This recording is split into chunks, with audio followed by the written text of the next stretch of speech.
Home service. Rico Home Service. Graduate Online Electronics. Commutative. Tagasira. Ay, specific ko ng kanilang automatic washing. Huwag kang magpapasok sa washing. Oo, para dito yan. Pag hindi siya, baka mali yung ano, mali yung parts. Tulad yan, ayaw pumasok. Ito, lumabas kanina. Ayaw pumasok na yun. Yan. Pumasok naman. Next. Ay, nakabaliktad. Screw. Pilit ka. Saka natin para. Hawakan nito para check. Dito lang po yan, sa barangay Munting Pulo. Pagkakis nyo pong masiraan yung washing, tawagan lang po ako. Yung ayos sa washing, sirain natin. Ito po ang kaling motor.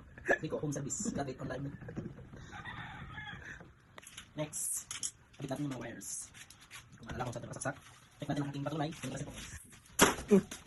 Ito. Diyan siya. Brown. Brown. Okay, brown. Tusok mo yan. Ang singkad. Brown lang ulit. Ano ba ito? Ano ba ito? Tama siguro. Tama. Ang babala ay bumito ka ba? Hindi malabo.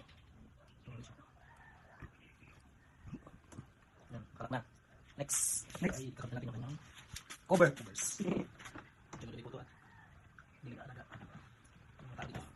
So, gamit na namin. Hanggang sa masira. Kung hindi siya kasya, hindi tayo kayo.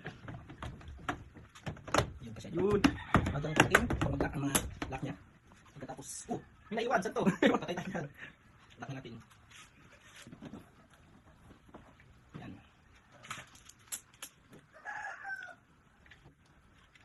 Tatlo. Kung paano natin nagis, hindi ko na alam kung paano ikabit. Yan, hinata yan. Dito. Sila na kain na putulong ito. Sa kabilang dulo.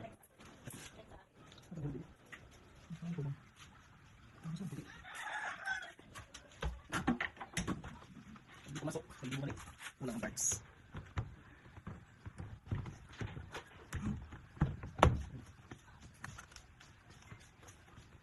Ayaw.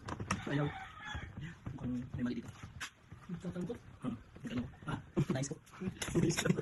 Tatanggal kaya. Ha? Ibuksan dito. Guys, ako nga pala si Rico, Rico's Electronic at gumana na po ang washing machine ni Ma'am Susan sa tulong ng aking graduate online. Ito na po, umaandar na yung tubig sa loob, kitang-kita niya naman, tumatakbo na siya. Pwede na pong magamit ulit.